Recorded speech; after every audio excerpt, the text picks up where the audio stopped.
Chers frères troyennes, chers frères troyens, chers amis.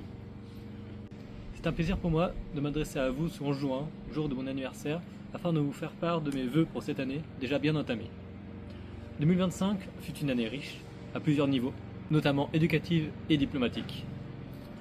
J'ai envie de revenir avec vous sur l'Institut d'études de Fer-Troye, notre institution éducative, qui est un outil incroyable au service de ce pourquoi on avait fondé la micronation il y a bientôt 7 ans, en 2019.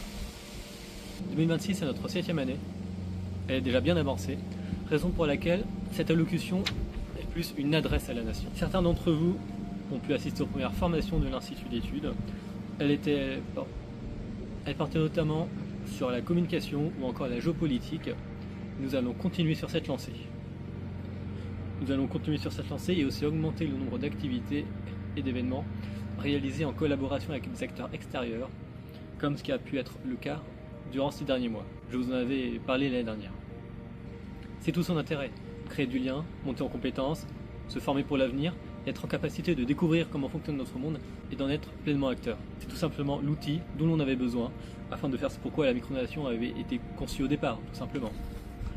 Cette institution n'est pas qu'interne à Fer-Troye, bien au contraire, c'est aussi un vecteur d'ouverture aux autres, comme les citoyens et les dirigeants d'autres micronations, mais également d'associations, tout autant que le grand public. C'est un outil éducatif qui se veut aussi extra-micronational. Concrètement, l'organisation est simple et se décompose autour de deux grandes sous-directions, la sous-direction de la formation et la sous-direction de la citoyenneté. La première s'occupe principalement des formations, de la montée en compétences, et la seconde de la découverte institutionnelle, en ce qui concerne notamment la France, mais sans pour autant s'y limiter. Pour y voir plus clair, les offres de l'Institut d'études de Fer-Troye sont les suivantes. Les formations classiques, ouvertes à tous, avec communication en amont. Les formations plus restreintes, organisées afin d'aider une micronation ou une organisation, une association à monter en compétences ou à faire évoluer leurs dirigeants sur tel ou tel domaine en particulier. Il n'y a pas de communication en avant sur cette offre-là. Nous avons également les visites institutionnelles, comme les lieux de pouvoir politique, économique, culturel et j'en passe. Et il y a pour finir les rencontres avec les acteurs de l'État, de manière conviviale, informelle, afin d'échanger avec eux sur leurs fonctions et leurs responsabilités au sein de leur pays. Afin de garder une certaine cohérence dans la vision globale, l'offre académique et pédagogique, il a été institué un comité de veille et de perfectionnement. Il est composé de personnalités qualifiées et d'experts dans les différents champs d'enseignement. Et ce comité est présidé par le prince de Fer-Troye, moi-même, et est ouvert tant à des personnalités internes qu'externes. Je profite de cette allocution pour vous informer de l'ouverture des candidatures au sein de la direction générale de l'Institut, ainsi que dans les deux sous-directions. Nous avons besoin de citoyens engagés, afin de nous faire évoluer dans la bonne direction. Et c'est pour cela que nous recrutons dans les fonctions suivantes. Directeur général, sous-directeur de la formation, sous-directeur de la citoyenneté, chargé de mission aux relations internationales auprès du directeur général et chargé de mission aux communications auprès du directeur général. En fonction des besoins, d'autres possibilités de s'engager seront communiquées prochainement. Vous pouvez dès à présent nous faire part de votre souhait de candidature via le formulaire disponible sur le site internet de la Principauté ainsi que sur le site internet de l'Institut d'études. L'éducation et la découverte sont importants pour Fer-Troye. C'est en partie notre raison d'être. Cela ne doit pas nous détourner du reste et notamment de notre diplomatie, que je qualifierais d'active. Ce sera rapide, tenant à rappeler les bonnes relations que j'entretiens avec nos partenaires extérieurs. 3 traités diplomatiques ont été signés en 2025. Un traité de reconnaissance mutuelle avec la République participative de Dibistan, un traité de reconnaissance mutuelle signé avec le Grand-Duché de Flandre-Drôme, ainsi qu'un traité de reconnaissance mutuelle signé avec la Principauté d'Eliantis. J'ai aussi eu l'opportunité de prendre part au sommet européen des micronations en août dernier, en août 2025, en Allemagne, réunissant près d'une vingtaine de délégations étrangères, dont j'ai eu la chance de faire partie. L'occasion pour moi de rencontrer des homologues étrangers, de renforcer les liens que nous avons avec eux, ainsi que de promouvoir la principauté et nos activités. Il y a quelques semaines, je vous ai partagé une enquête interne, à destination de l'ensemble des citoyens, dans le but d'avoir votre regard sur certains sujets et certains projets portés par la principauté.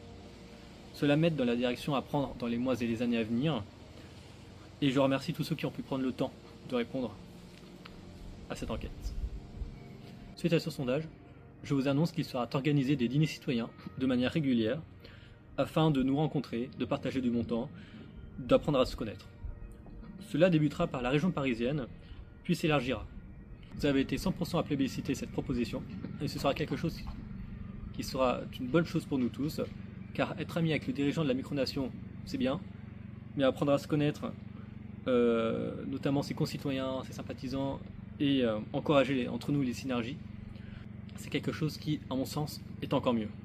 Qu'attendre de la principauté de fer 3 dans la vie quotidienne? Comment l'État micronational peut-il nous aider à évoluer dans le monde actuel? C'est la question que je vous ai posée dans le sondage également. Et les réponses que voici sont très intéressantes.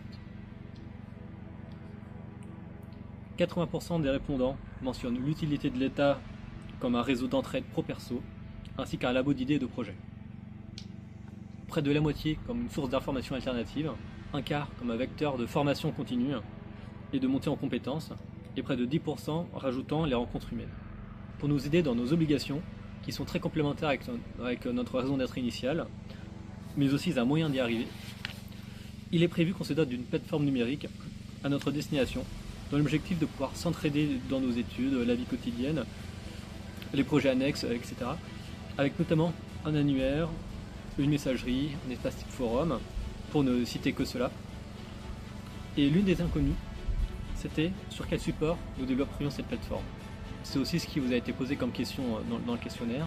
Les deux options qui vous ont été proposées, c'était soit Discord, ce qui est plus simple et rapide, soit une plateforme dédiée, Made in Fer 3, développée from scratch, ce qui permet une totale souveraineté sur l'outil et une identité propre. C'est visiblement la seconde option qui a séduit à près de 64%, contre 36% pour Discord. Je salue ce choix. C'est pas quelque chose qui se fera du jour au lendemain. C'est pour cela que je vais proposer de faire les deux. Nous allons développer notre propre plateforme, tout en faisant évoluer notre serveur Discord en conséquence, en parallèle, en attendant la livraison de l'outil final. Au-delà de tout ceci, nous avons une feuille de route claire. Renforcer notre citoyenneté, créer des canaux de participation démocratique et culturelle, accroître notre notoriété à l'international, ou encore valoriser notre identité et nos spécificités nationales. Telles sont les 4 priorités que je nous donne pour l'année à venir. Je vous remercie encore une fois pour votre attention et pour vos réponses qui vont m'aider et qui seront prises en considération. J'ai confiance en notre avenir, en notre pérennité et en la raison d'être de la micronation au sein de la société. Je vous souhaite, à vous et vos proches, une excellente année 2026, pour ce qui leur reste, et tous mes vœux de bonheur.